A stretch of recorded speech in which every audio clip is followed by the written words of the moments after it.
Hey, everybody. Hi, guys. Well, from Salt Lake City, Utah, It's Thank God I'm Atheist. the podcast. I'm Frank. And I'm Dan. Coming up on today's episode, we live in a post-Ferguson nation at this point. And, We've now, Ferguson is gone. yeah. There is no more Ferguson. Oh, yeah. And we live in that. Don't say it like that. Well, that's what you made it sound like. No, post-Ferguson 2. Post events in Ferguson. Yeah. Well, Ferguson itself is an event. We're going to talk about Ferguson, everybody. Yeah. Guess But what? Actually, we're not going to talk that much about it, but we're going to talk about issues that it brings up for us. Yeah. And, Dan. Yeah. How was your Thanksgiving? You know, it was nice. It was nice. Yeah, we went on a little trip out of town with some friends. It was great. Wonderful. How was yours? Not bad. No? Yeah. Good. Yeah. Good. Got together over at a coworker's Oh, fun. who invited me over, and What'd you do? we played games. Nice. Actually, lots of games. Ate some barbecue, and Oh, yeah, Okay. non-traditional, which is good. great. Yeah. Phase Fantastic. 10. We went rounds and rounds of Phase 10. Oh, as you do. As you do. All right. Well, So we hope all of you had a lovely Turkey Day. yeah. You dwellers of the United States of America, that is. That's right. All you international listeners, I hope you had a good day too. Yeah. Just a regular old day. But you know, Regular day of the week. yeah, Huh. it was a Thursday for you, but for us, For us, it was one of the big and national holidays. we One of the big three. we gave thanks. Yeah. That's what we do. Yeah. What do you have for me? Do you have any stories? I do have stories, Dan.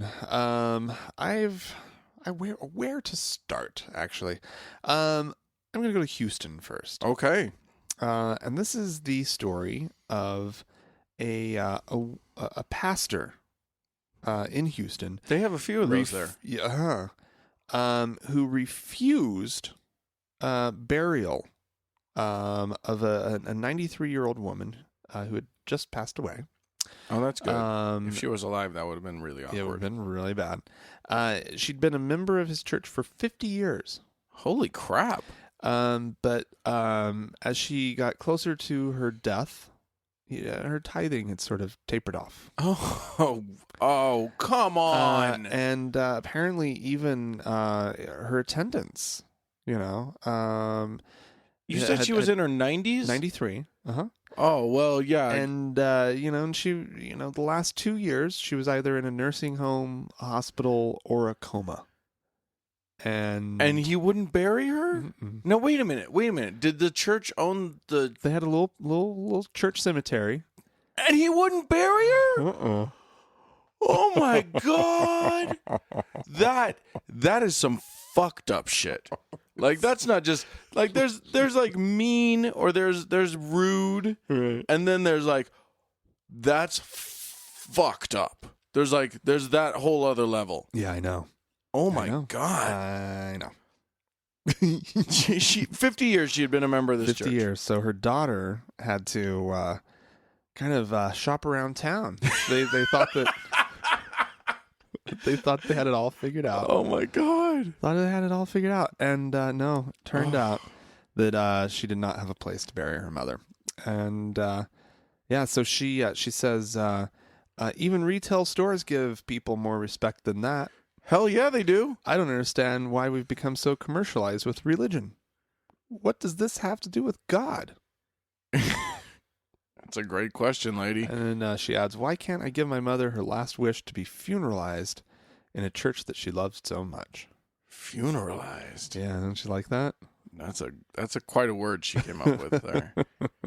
Wow, that is an extra special level of hell that awaits that pastor. That's when you wish there was a hell. Right, exactly. Those are the moments where I'm like, oh, the narrative that I was taught as a kid would be so great right now. Because I'd point at that guy and be like, oh, something's coming for you. Yeah. Something's kidding. coming for you. No. There's a lady kidding. in heaven who's laughing at what's coming for you. Yeah, 'Cause, no kidding. Holy shit. Sweet little 93-year-old woman. That's some fucked up shit. Actually, who knows how sweet she was? She might have been a total stark raving bitch. But Crotchety old bitch. maybe that's why. That's the real reason. He The just real didn't. reason. He's like, I don't know. She hasn't been paying her tithing a lot lately and stuff. She went there for 50 years. He hated her all 50 of them. All 50. But he took her money. Every week after services, she'd come up and say, "Now, Pastor, I've got a list of problems for this week. Here we go." He was just like, "Nope, you are. I'm not telling you this now. But boy, are you going to be surprised when you end up without a funeral plot." But what's interesting here is it's a Houston pastor by the name of Walter F. Houston. That's also a strange detail of this story. Oh. I don't know that I like the fact that there's Pastor Houston in Houston. In Houston? Yeah. Yeah, that's right. Go somewhere else. Yeah. You should not live in a town with Go cross the border has and the same name. go to Lafayette or somewhere. You need to get out of there. Yeah. Anyway, I'm gonna take us not far from there. We're gonna go to Hugo, Oklahoma. Oh, Do you know beautiful Hugo? Beautiful. Yeah. Beautiful town. Okay, I'll take your word It's for it. one of the gems of Oklahoma. Okay, well, you know Oklahoma better than I do. Do you know if it's gay friendly? Oh, thriving gay community. You, Just thriving. You've got a twinkle in your eye that says that you don't know what the fuck you're talking about. So I'm just gonna assume that that's the case. Yeah, man. Anyway, there was recently a gay marriage there. Oh, really? One Mr. Larry McQueen married a fella by the name of John Smid. And I don't know if you've heard that name before. Smid? Smid, S-M-I-D. But John Smid, up until a few years back, was the director of a group called Love in Action. Okay. Love in Action was a gay recovery, a recuperative or gay reparative ministry. Oh, it didn't work. Apparently not. Oh, Apparently, it failed so hard that he done got hitched to a fella. Ugh, that's gonna be. He was a My dog just fell off his chair. your dog just took a tumble. Oh, little Milo. Anyway, so for a long time, this guy was a very visible ex-gay minister. Right. He was on Chris Matthews' Hardball. He was making the rounds on the shows and whatnot. But and then nobody believed him. Well, I'm sure a lot of poor young gay kids who were trying, broadly speaking, desperately trying not to be gay, and a whole shit ton of parents believed what him. a fucker. What an absolute fucker. And now he goes and gets married. Now he's married. That's who shouldn't be allowed to marry. You had your chance. Yeah. No, everybody gets to change their mind. No. I think that's a good thing, Frank. He should be denied that. We'll take a page from the Mormon playbook and we'll say that there has to be a waiting period before he can get gay married. Sure. Where he does his penance. No. No. I take back my sure. No. Oh, Frank, you're getting so grumpy. Well, no. You don't get to do that. No, I mean, he was he was a fucking mess. Yeah. But you know what? He fucked with people's lives. But he thought he was helping. I believe that he genuinely thought he was helping. And then he realized, he finally realized far too late, much later than we realized it, thank God, that he was pitching a bunch of bullshit. Yeah. All right. But there is a lovely schadenfreude that comes with that marriage. Well, I'm just saying, it feels good when we all knew that he was full of shit for him to have to basically admit. Oh, yeah. Oh, yeah. No, I thought Schadenfreude in that they picked terrible colors. No, but look, just they delight in their. They do have matching shirts, and they're very bad. Oh no! It's just a really bad dress shirt. Is it the short one? Is he the preacher? I think so. Yeah, he looks like it.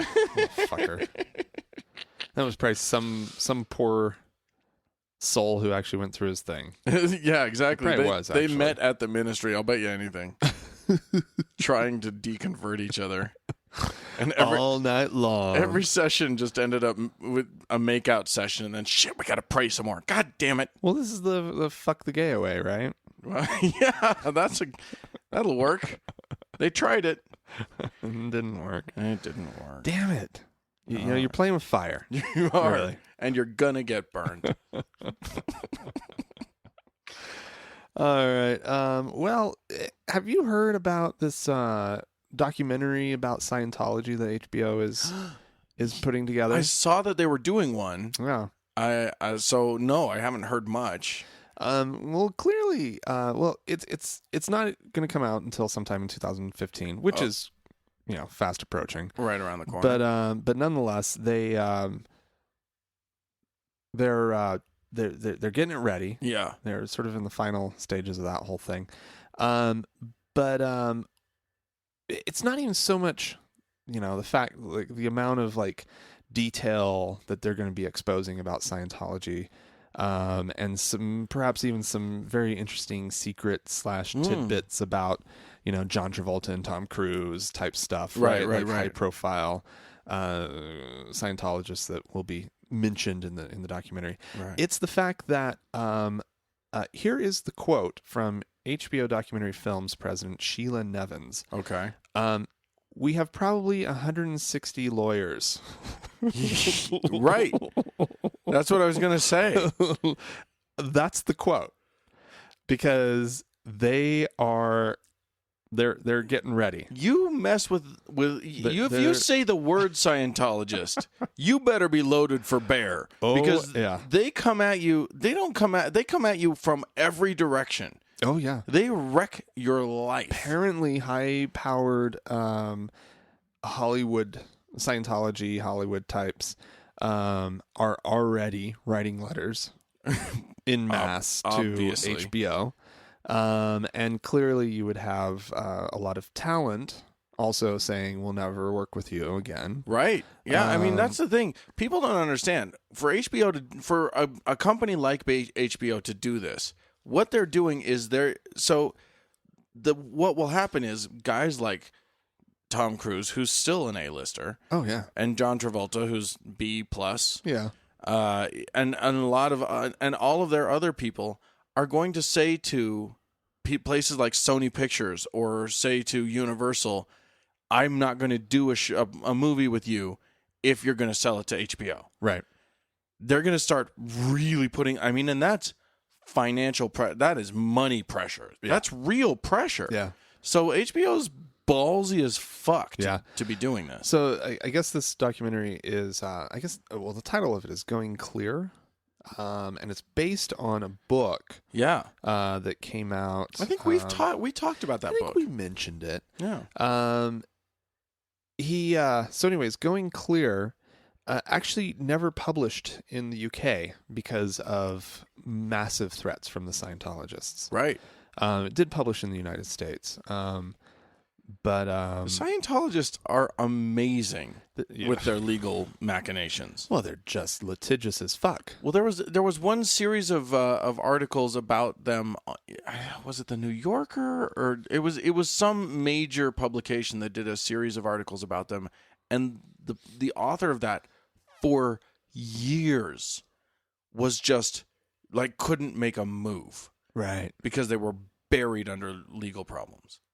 It's so fucked up. You don't want to go there unless you have how many lawyers? 160. Yeah, and they question whether that will be enough. Right. So you gotta have Johnny Cochran come out. You have to have all of the lawyers. You have to. We now have an all-star team. We now have all of the lawyers. Yeah. This is the organization that infiltrated every aspect of the U.S. government. Yeah. And then spied on them. They're the largest spy ring that's ever been. Yeah, they're fucked. They're in trouble. Yeah. All right. Well, I'm going to talk about the United States military. Oh? The U.S. military is. We've talked about sort of the chaplaincy issue in the U.S. military and how there have been atheists/humanists who have wanted to be chaplains, Yeah. and have not been allowed to be. There has been an attempt to clarify certain, an attempt by Congress to clarify certain parts of the of how the military handles religious practice, and apparently it's caused, quote, a tsunami of confusion among military commanders, chaplains, and personnel. Oh, okay. Basically so the attempt, as best as I can garner, because I couldn't find the specific language, Okay. but as best as I could garner, it really was just an attempt to include non-believers in the language. Okay. This was inserted by Congress about a year ago, as I said. And apparently a bunch of Christian chaplains were complaining that they were not allowed to practice their faith. Oh. And I think what was really happening is that they weren't allowed to say things like, to talk about Jesus Christ specifically in like a service over a fallen soldier, Okay. because a bunch of his comrades might not be Christian. I mean, this is a service for the general, for the entire unit. Right. And, there may be a Buddhist and a Muslim and two atheists in that group. So what the language was saying was just keep it general, and you can have a spiritual service. I mean, there was one. There, excuse me. There was where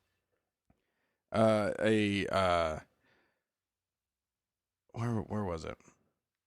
So retired Navy chaplain Captain Bruce Kahn said in his testimony, there was a hearing about this, that here's what he said. He said, chaplains should never have to be told to pray inclusively or to teach, counsel, and advise based on meeting the service members where they are. It should be a given, he said. Okay. That is where the military chaplaincy differs from serving in a civilian congregation. The religious freedom of the troops is not to be sacrificed to meet the demands of the chaplain. The chaplain adjusts to meet the faith requirements of the troops. Yeah. Okay. So he gets it, right? Yeah. But I think that the idea was that a whole bunch of, so Representative Walter Jones of North Carolina said, I don't think any government should dictate the conscience of any human being, be he a minister or a chaplain. That's not what God intended. This is a sad day for America. And what he was talking about is the fact that, chaplains ending prayers with religious expressions specific to their own faith, or just non-inclusive chaplaincy, right, is basically what this language was trying to avoid. And the head of, what is it called, the Military Religious Freedom Foundation, Mikey Weinstein, he said he basically said that it's a disingenuous thing. He said, quote, there is a tsunami of confusion out there, but there's also a lot of willful confusion. The excuse of, I'm sorry, I don't understand, seems very specious. I think that the commanders know very well there is a purposeful attempt to witness and proselytize irrespective of the Department of Defense directives. Huh. Okay. So that's happening. Huh. I get the sense that because we see not in the military so much, but we see all over the country Christians just thinking they should be allowed to do anything they want, right, anytime they want, anywhere they want. Well, because they're right. Right. If they were wrong, they'd be much more open to these things. Why can't everybody be why can't all the wrong people be more accommodating of us and let us just be right? Right. If we're wrong, how come 70% of the country believes what we believe? Such a good argument. 70% of Americans can't be wrong. Such a good argument. Yeah. yeah, I guess I wasn't at first really getting what the whole point of the thing was, because I don't know. In my mind, what's important, like, so we weren't talking initially about like a funeral service. We were just talking about a service for the friends of somebody who had died. Right. Or Okay. yeah, or A gathering of them, and they were having a religious type gathering. right. Okay. Okay. See, at first my big objection was, well, you should really just be like, if the guy was an evangelical Christian, you should be saying evangelical Christian-y type things At his funeral. At And his funeral, maybe I because used the word funeral. So if I did, the wishes confused in my you. mind, because I want my funeral or my memorial service to be have no mention of God. to be Pentecostal, right? Yeah, exactly.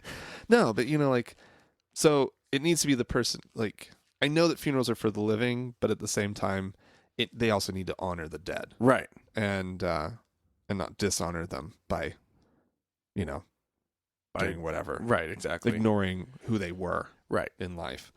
Okay. Well, cool. Interesting. There you go. Well, I want to I want to come a little closer to home. Okay. There's been a kerfuffle Oh of dear. sorts. Oh dear. Yeah. At some of these Mormon institutions of higher learning that Oh. exist, like yes. BYU and the lesser known LDS Business College here in town. You attended one of those. I went to BYU. Yeah. Is that why you're wearing your University of Utah sweatshirt right now? Because I knew this topic was coming up. They're rivals, everybody. BYU and Utah. Anyway, go on. But anyways, so there's been a little shakedown, or a little crackdown, I guess is the right word that I'm looking for. Surrounding the issue of beards on campus. Okay?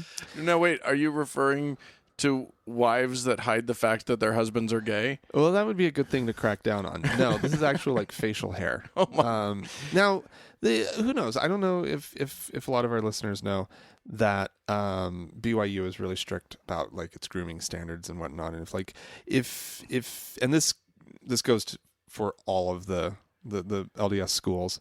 The students have to be like, their hair has to be cut. It can't touch, like, there has to be collar length or higher. Very strict regulations about how long it can be, about facial hair. You no- cannot have facial. You can actually have a mustache. you can. A mustache is allowed. It's a beard that's not allowed. And I don't know if you guys know the irony of this. If you've ever seen a photograph of the man for whom the institution of BYU is named, Oh, there's probably a painting of him, a portrait. he has a beard but no mustache. Right. The irony is thick. For he could not attend his own school, nor could he bring his buddy Jesus. So anyways, as part of this crackdown, the LDS Business College, for a brief spell, during the last few weeks, has required students who have... Okay, so let me back up once again. It is permissible in certain circumstances to have a beard. They'll issue you a beard card. Right. Right. Those are hard to get, and they are precious. hard to get, but you go to a doctor, and if you actually have some sort of like you get skin irritation when you shave or something Horrible like that. cystic acne that makes it very, very difficult to shave or whatever. Exactly. You can get your beard card. There are exemptions. There's also an exception made, I know, for actors who wish to play, who are in a play that's being produced. You're pretty close by to BYU. where the story's going. Oh, Dan. okay. I'm sorry. I'm stepping on you are your stepping all over this story. beard toes. Actually. So they decided that they were going to require not just a beard card, but a beard lanyard. What? So this poor student that the article is following, Paulo Quezada, who was set to appear in a church Bible film of some kind. Oh, A church-produced film about a Bible story. Okay. Need a beard for that. And he needed a beard. So he qualified. Well, after walking around on campus and being pointed at and laughed at by his fellow students, What? he shaved his beard off and said, it's not worth it. Also, what made it not worth it was the fact that he was, while wearing the lanyard, was also required to wear a shirt and tie whenever on campus to compensate for the beard. That makes all of the sense in the world. Yeah. Because how do you take the curse off of the evil that is a hirsute man? Oh, yeah. You have to put him in a necktie. Yeah. Absolutely. That's how you do it. Yep. Good Lord, that's the weirdest shit I've ever heard. And he had to wear, like, essentially as though he were attending a conference or a backstage pass at a concert. Well, he had to wear, it was actually like a scarlet bee.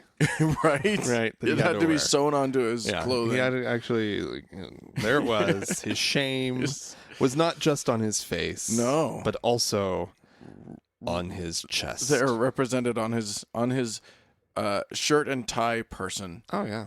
Oh, my God. That's so fucking weird. Yeah. That I know what... Especially since what I find really interesting is that it would be very on trend for them to be allowing beards. They've always had this argument that well, you know, in the workplace you need to be blah blah blah. It's just absolutely not the case right now. Right. Like, men are wearing beards. No, that's not the point of this. This is one of those specific things. Here's the thing about the Mormons that you guys have to understand.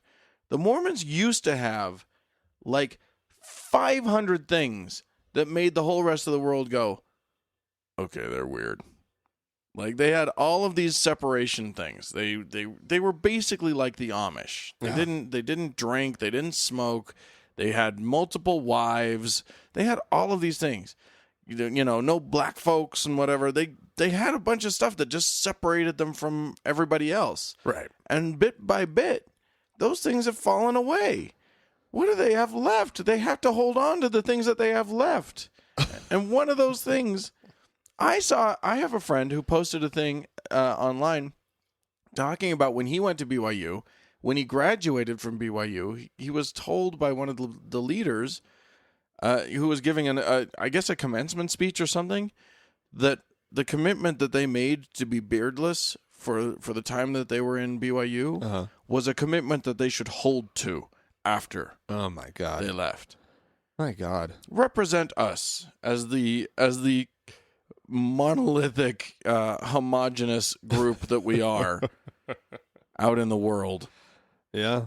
Yeah. Something tells me a lot of guys stopped shaving that day. Yeah. Oh, yeah. Yeah. I always had a problem with regular shaving. Even on my mission, I'd shave every 3 days, probably. Oh, really? I would. Yeah. I always got away with it. Nobody ever said boo about it. Really? Yeah. They were okay with Elder 5 o'clock shadow? Oh, yeah. Yeah. And I've always, since I was 16, I could grow a beard, you know. Yeah. And so, since probably before that, actually. But yeah, it's just funny. Yeah. I heard recently though that we've probably reached peak beard. Oh, I think so. Yeah. I think the hipsters are all now saying, "Oh, I had a big long beard before everybody else did. Before it was cool." And now they're like, "Oh, I'm taking mine off. I don't want to look like all of these Johnny come latelys with their beards." Yeah. Hipsters. Yeah. No one could accuse us of being those at all. But how did the hipster burn his mouth? How? Ah, shit, I screwed it up. See, somehow he ate his food before it was cool. Yeah. That's what it was. There you go. I was eating pizza before it was cool. Well, but right. It could be food. Yeah. It doesn't matter if Sure. it's pizza. Yeah, I was just throwing it out there. Okay, I'm going to move on from the beards. This one was reported by our friend Hemant Mehta at Friendly Atheist. he was apparently there's a church in Chicago that came into a significant sum of money, to the tune apparently of $1.6 million. Whoa. And the reason that I know that figure is because the pastor took 10% of it, which is $160,000, Yeah. and gave it to the congregation, $500 a piece, and told them to pay it forward to those less fortunate. Oh, he tithed it. She. Yeah, It was an interesting sort of backwards thing that, because most churches are pretty good at taking her in. Yeah. And not quite as good, although, they do some charity work here and there, but mostly they just take the money in. Just scrape it in. Just it's all for me. Right. Yeah, like a Gonna build a luxurious like a dealer at a roulette table. Just raking it all in. house always wins. So this is an interesting. So Pastor Laura Truax, Truax, pronounce it as you will. Sure. I'm going to pronounce it. Apparently, she said that her church, which is LaSalle Church, LaSalle something or other. Okay. She said it is a, quote, gutsy little church with a history of making waves. Apparently, they're very, very progressive as a church. They have a lady running it. I know. Have they read the Bible? It specifically says women aren't supposed to talk. No ladies. You don't talk in church. If you have a vagina, shut your mouth. No talkie. No talkie. Anyway, she didn't listen to that part of the Bible, and so she's been doing this. I think that's cool. I think you take a bunch of money, and apparently some of the parishioners did keep it for their own needs because their needs were great, and I totally understand that. Greedy bastards. They were supposed to pay it forward. That's the whole point of paying it forward. Maybe what they should have done was approached other parishioners and been like, I really want to pay this forward. If you want to pay yours forward, we can't pay our bills this month. Yeah. So you can pay yours forward to me, and I'll pay mine forward to someone else who's in need. Or I'll pay it all forward to the power company. Right. I'm going to pay it forward. Because I could use it. We ran up a serious bill. Yeah. I don't know how we raised $1,000 electrical bill. It can be done. You can lots of blowing and drying of hair. Yeah. You know what? Get the LED bulbs. Enough with the incandescent already. Well, all right. So there you go. In the end, the truth of the matter is, so here's an interesting thing. One of my first reactions to this was, yeah, but institutions do a lot better with money than individuals do. Like if you give an individual $500 to give away, it's more of a lesson that she is teaching. It is. That's what I finally came to, was that like this is spurring people to give. This is putting them in the mindset of giving and letting them feel how good it feels to give and that sort of thing. Yeah. So I don't know. I approve. I think that it was a total waste of money. The first bit was a waste of money, and then the second bit was a total waste of money. You mean the first bit meaning giving them, giving the church $1.6 million? The millions of dollars? Yeah. Yeah, that's probably not good. Yeah. That's bullshit. You know what that is?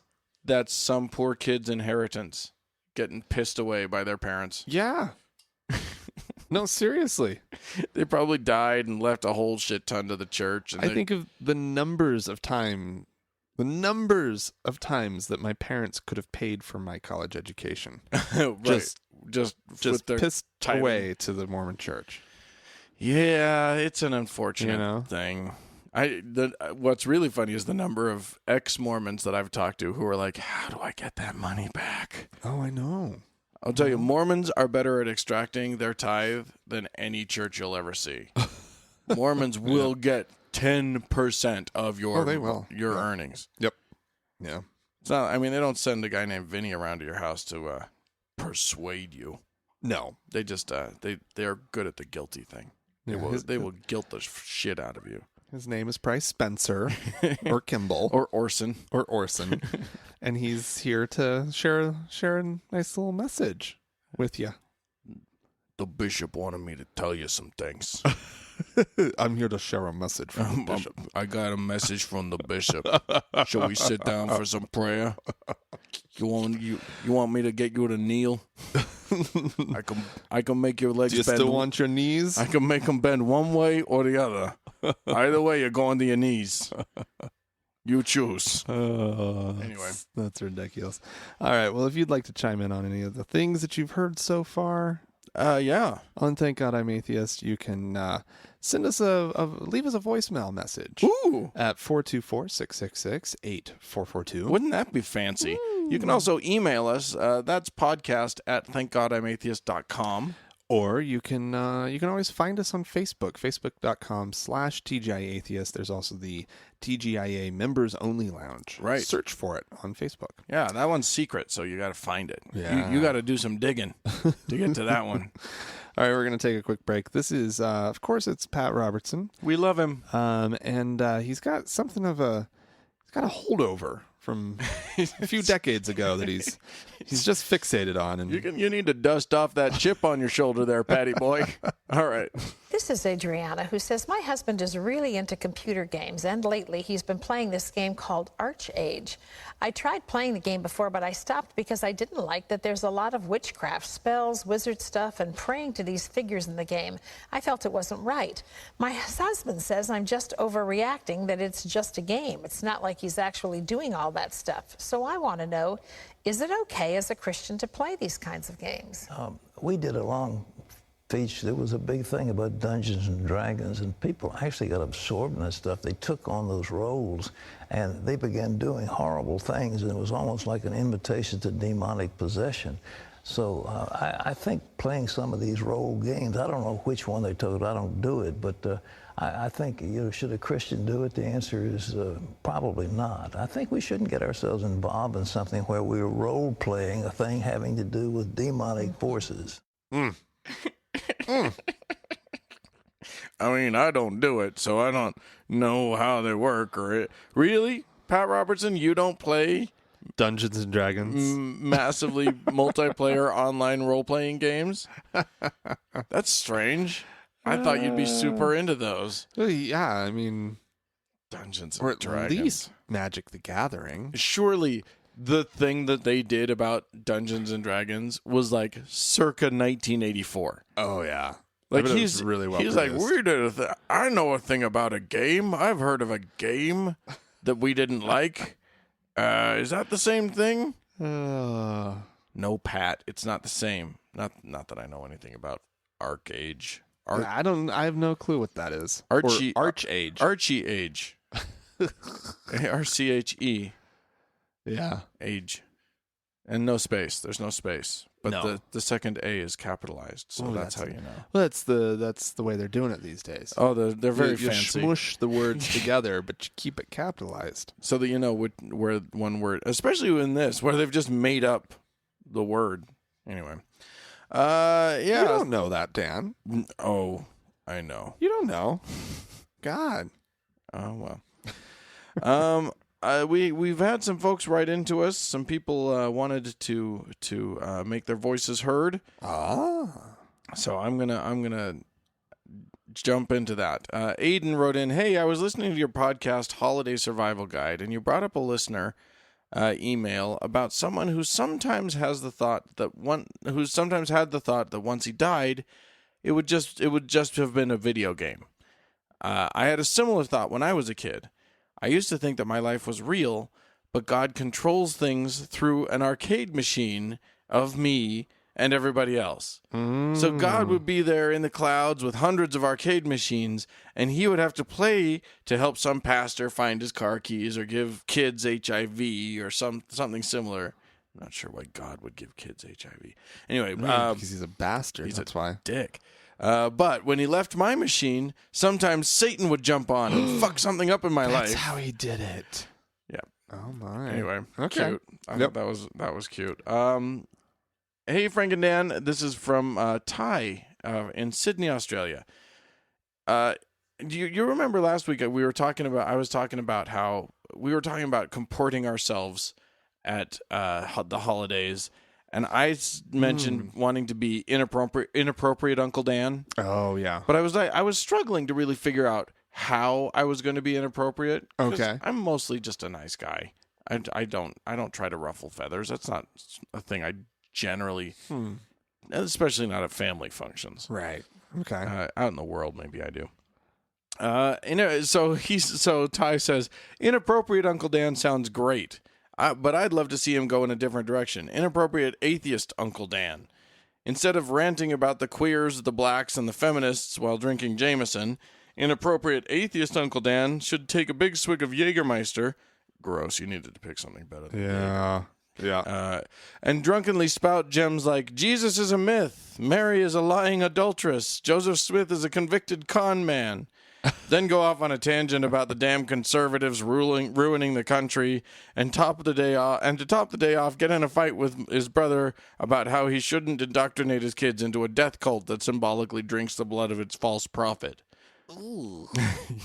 He says, thanks for the show, guys. Keep up the good work. Wow. Boy, you wanted it to go full awkward on that one. Full never welcomed back. Right, yeah, exactly. Full eviction from the family on that one. No, I don't think I don't think I can go to that extreme either. Yeah. Though, I mean, we all know that guy on the other side of the table. We all know that Christian conservative uncle who won't stop talking about that stuff. And I get where you're coming from, Ty. I think that the answer is I need to find a new and totally different way to be inappropriate Uncle Dan. Yeah. I don't know what that is yet. It'll have to be clever. I mean, it's got to be atheist. You're right about that. It's got to be atheist in some way. Am I making fart noises with my hands during the prayer? No. That's That would no get good. you excluded. Yeah, that's in the not future good. as well. There's not much. Not much. You could say that you're an atheist, Just do and that. that would be for a Mormon family. That would be completely inappropriate. For many of the families in this country, whether they be Mormon or evangelical or, Jehovah's Witness or whatever. Yeah, it's done. Yeah, that's just saying that. Yeah, By the way, when they ask you to read a passage from Luke, you just say, "Oh, no, I don't believe in that. So I'll let cousin Sarah read it." No. Don't you remember? I'm an atheist. Yeah. Oh, you've forgotten. Oh, I'm the atheist Did in you the guys family. forget? Now. Do we need to go over again what that means? I don't believe in any of this. But I'll humor you guys. So you go ahead. You do it. I'm here to be with you guys. Yeah. You know what? You're right. That's absolutely enough. That's absolutely enough.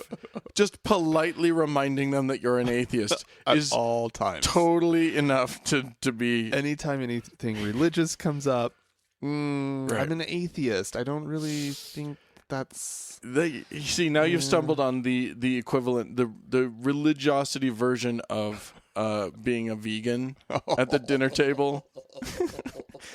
I can't eat that. I'm a vegan. So if you could just not make me pass the turkey because I'm a vegan. You're going to say the blessing. I'm going to leave the room for a minute. Because I'm an atheist. I'm an atheist, guys. Oh my God. Did you guys forget that I'm an atheist? I need to. Why are you? You shouldn't be praying yet. I haven't left the room. This is a cautionary tale, people. Don't be the atheist equivalent to a vegan.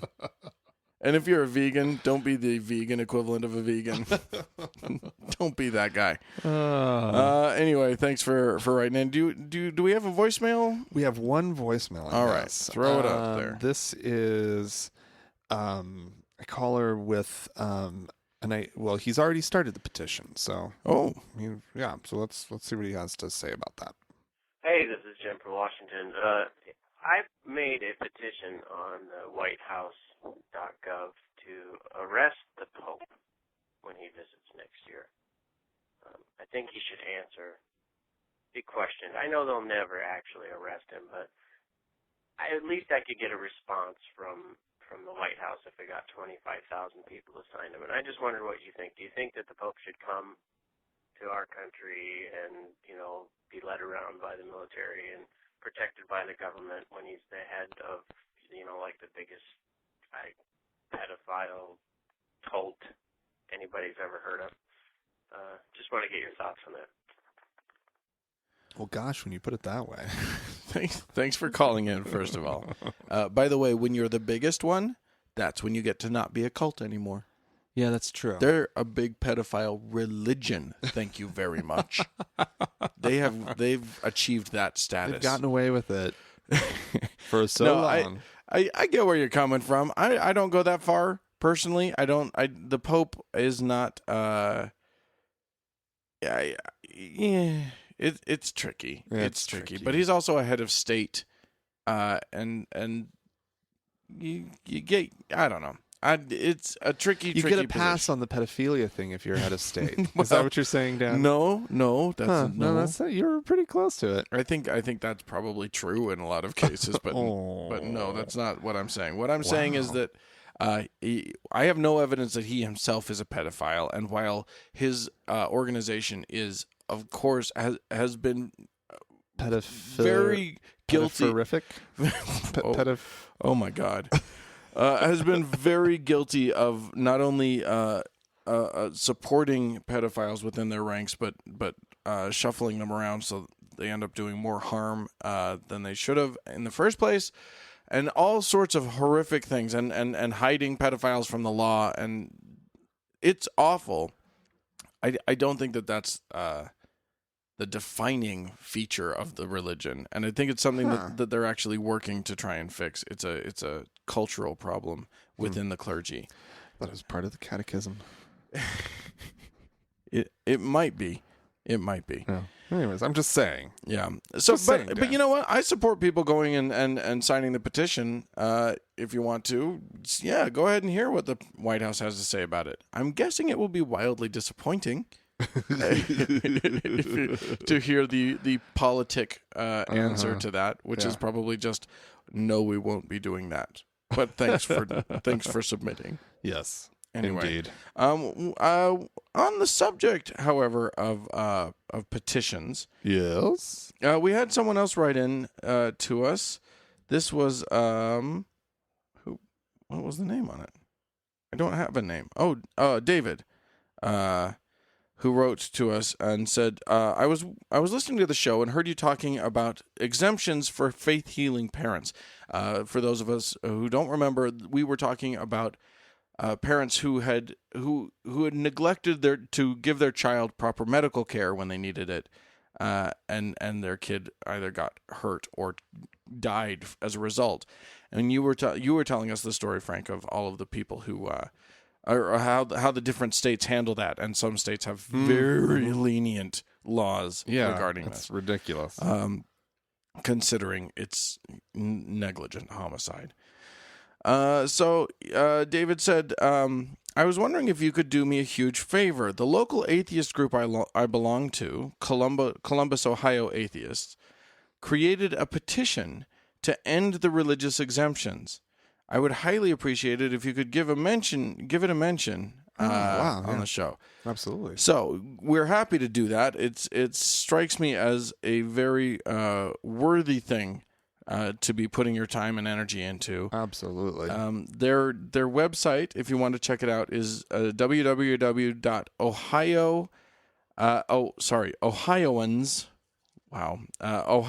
Against Legalized Child Abuse.com. It's a mouthful. I'll say it again. www.ohioansagainstlegalizedchildabuse.com. And you can go there, and they have a lot of information on there.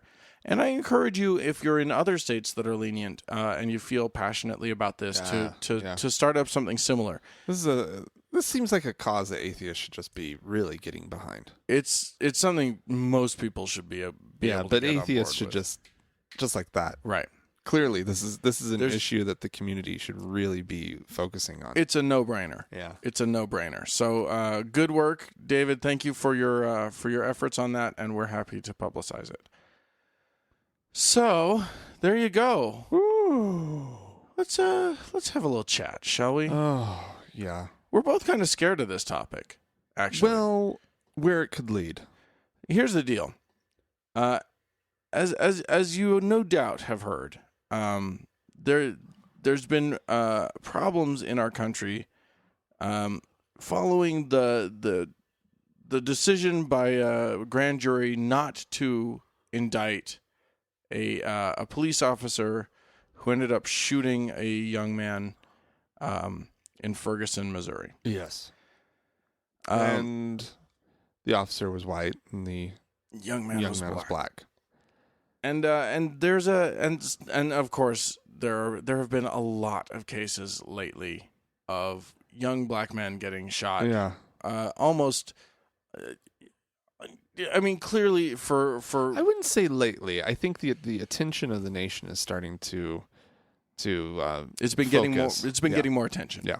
Absolutely correct to make that distinction. Because it clearly the way that it's resonating with the African American community would lead me to believe that it's been a problem that they've been aware of for quite a while. Yes, absolutely. And we've heard about it. I mean, my whole life I've heard you hear black comedians talking about the police. Yeah. I shouldn't say it like that. No, you shouldn't. That's just how it came to mind as I was thinking of a specific comedy act. Anyway, Right. sorry. Police officers pulling them over, the whole driving while black complaint, Right. the whole idea of black people not being able to walk down the street without Right. being harassed by cops, that sort of thing. Well, and here's what I think the tricky part for us is, and why we're both a little maybe intimidated by the topic, is that we're two white guys in Utah. We are the least exposed to racial issues of any human on the planet. Think of the whitest place you can imagine. And then pour bleach all over everything. It's tricky. It is tricky, and yeah. So, yeah, it's funny. Just to give you a sense of this, I literally was once. I was on Facebook. I was in some forum that had filmmakers. It was a filmmaker forum. Okay. And a guy from somewhere in the Midwest friended me. Okay. And I was like, and he was like, hey, how you doing? Just trying to expand my network or whatever. Right. A black guy. And I was like, I'm sorry, I don't accept friend requests from people I don't actually know in my real life. It's just, that's where I draw my line. Right. And he said, oh, that's okay. I see you don't have any black friends anyway. You don't have many black friends anyway. So, never mind. I didn't want to be your friend. And I was like, and I literally wrote back to him and was like, I'm in Salt Lake City. I don't know any. If this is my rules for Facebook, you're right that I have 6 black friends. There are African Americans make up, I think, somewhere in the range of 1.5 to 1.7% of Utah's population. Yeah. So, yeah, he's right. There aren't that many in my Facebook friend list. I literally went through and counted them because I was like, I do too have black friends. Shut up. I have plenty of black friends. We just don't have many black folks here, is what I'm trying to illustrate. Yeah. It is, but so this is the subject that we you and I, Frank, only understand on a sort of intellectual level. Absolutely. We have no experiential knowledge of this. Right. But I think that's kind of what attracted me to talking about this, which is that I think a lot of white people don't have experiential understandings of racial issues. Yeah. Because they don't have to experience true. race in It's America. True. Yeah, no. White people are exempt from those experiences. Right. And it's not a day-to-day issue for us. And so when you have a white person responding to, the Ferguson situation, The goings on and everything,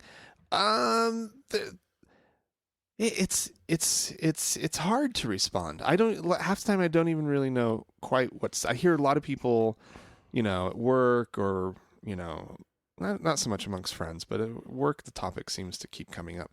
And, and I just hear people talking and I kind of just go, seriously, like, how do you think you have any like ability to talk about this subject? Like, I think you need to do a lot more listening and a lot less talking on this subject. Well, and because like, isn't that the case? There's a whole problem here with, first of all, I think white people have always felt that they could talk about any subject with impunity. Like you and I, we're straight white males. Nothing's off limits to us. We get to talk about anything. There is this sort of sense of that in like whiteness. Yeah. There's a go aheadness to it. there's great privilege. It's privilege. Yeah. We have privilege that we don't understand. This is the problem. Yeah. And so I guess the call that I want to put out to especially to our white listeners, In very white places. especially in very white places, like here, is that like our job right now, if there's any takeaway from the horrific experiences of Ferguson, is it's not about the specifics of the case. Right. I don't give a fuck what you think actually happened. Right. Whether you think that the cop was justified or not. Right. Totally missing the point. Right. And if you start talking about that, you're just proving that you're missing the point. Absolutely. Yeah.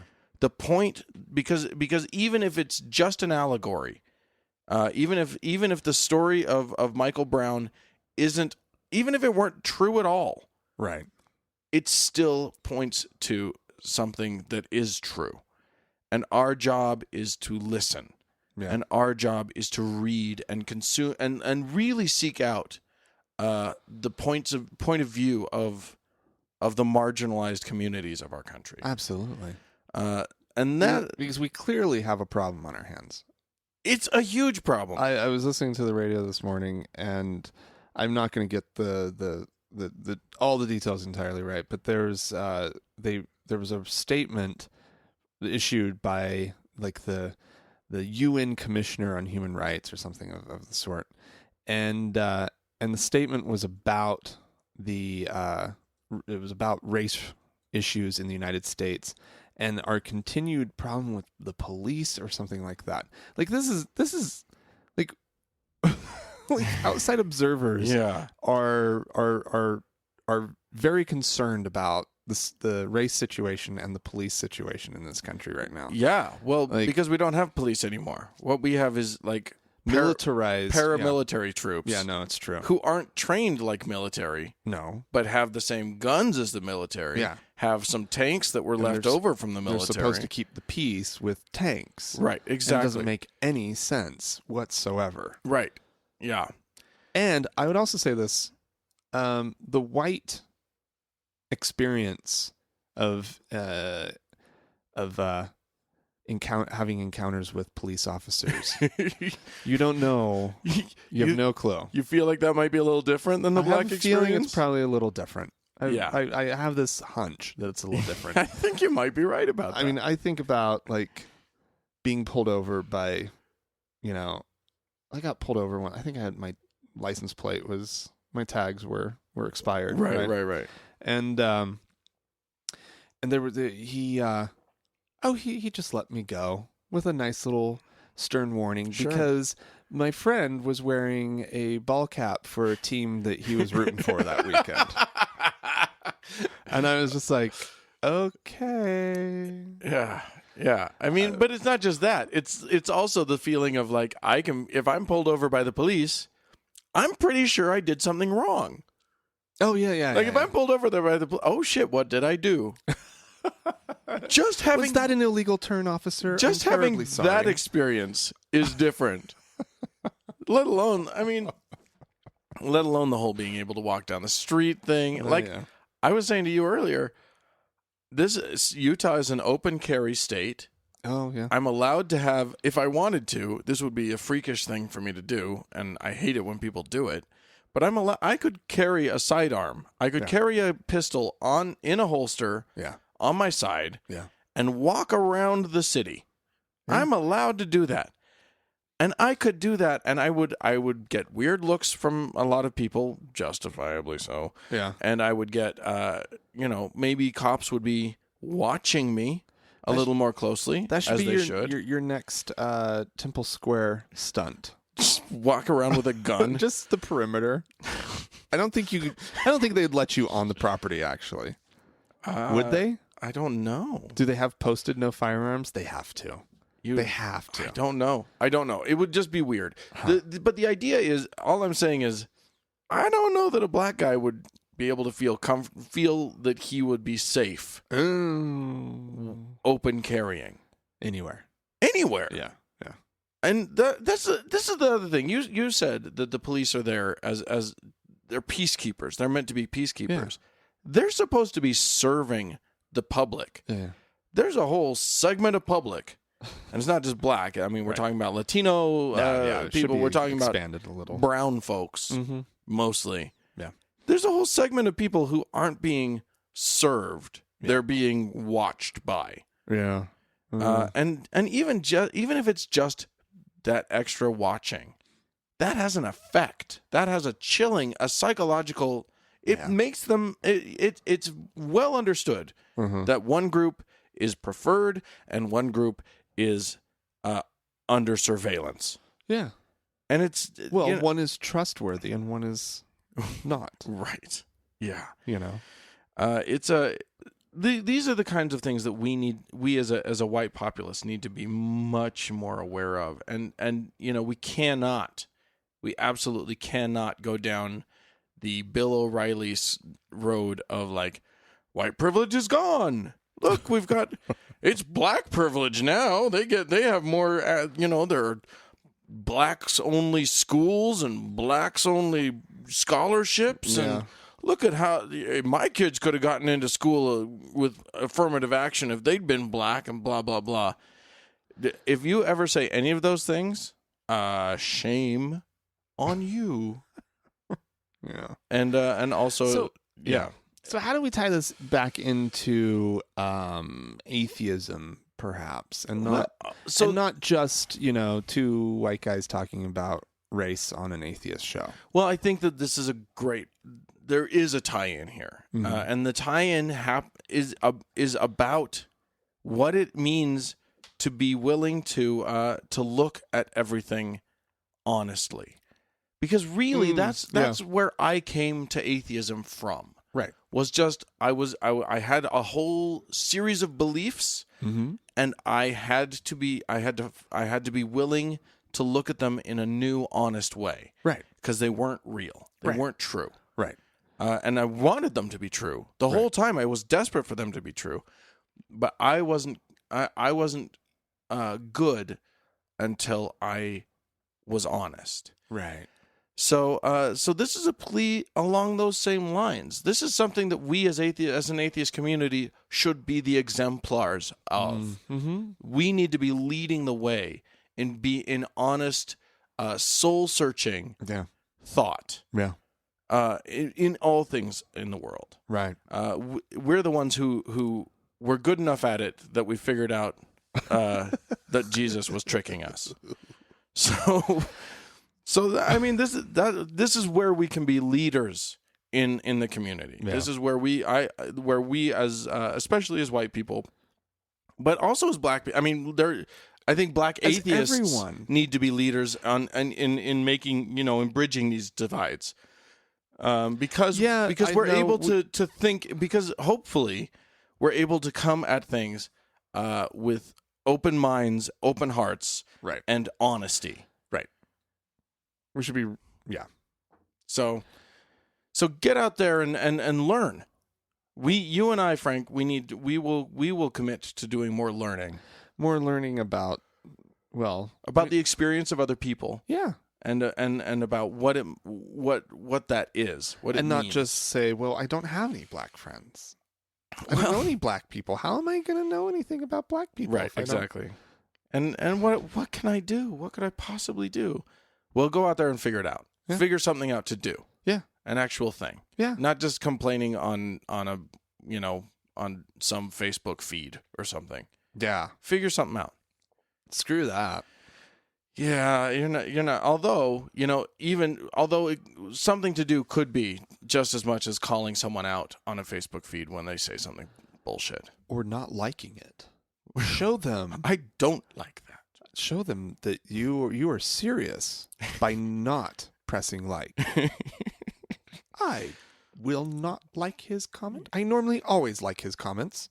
Today, I don't agree with him. I'm not liking it. And I'm going to very sternly skip liking his comment.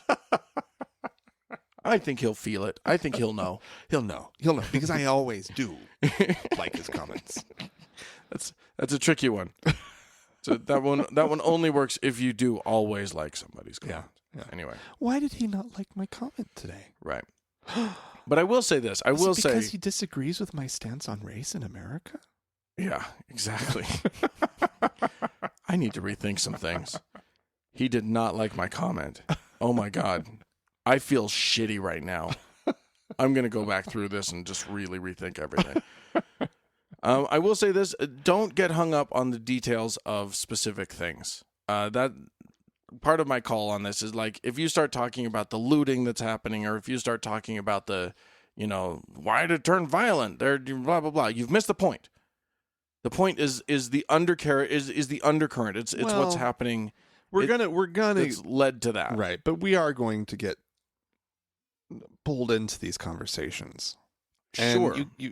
And if you can direct it in the right way, great. If you can't, then it's just taking just a nice, better approach about. It's just saying, we like until you could actually throw something in like this.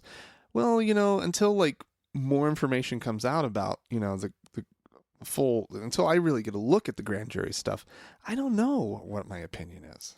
Same. Being able to just say, I don't really know. This Right. is far away. It's outside of my experience and my expertise. And so I really don't know where my opinions lie. How amazing would it be if our country actually started being willing to say that they don't know? I know, right? That would be a miracle right there. A Christmas miracle. Shut up. Well, if you want to teach us something about race relations in the United States We of would love to hear America from or you. somewhere else in the world, Yeah. we have listeners in Finland. Surely they have something to weigh in about Race relations. In Finland. Anyway, if you have anything to say about it, you can reach us at podcast@thankgodimatheist.com. Or you could leave us a voicemail at 424-666-8442. Correct. You can go to the Facebook page, facebook.com/TGIAtheist, where, by the way, no racist remarks will be tolerated. Absolutely not. Just so that you know. Neither will they be in the TGIA members only lounge, which all are welcome to. Indeed. All right. Well, we, of course, like to thank Mackenzie for all of her help on Facebook. Mm-hmm. And thanks to the Red Rock Hot Club for the music that they so generously provide. And thanks to you, dear listener. Yeah. For listening. We're really grateful that you do. And for sometimes donating. Oh, yeah, you can do that. Go to our webpage. We need help. We need to, ThankGodI'mAtheist.com. Look for the support tab. Yeah, that's a good way to do it. Thanks for listening, everybody. Bye-bye.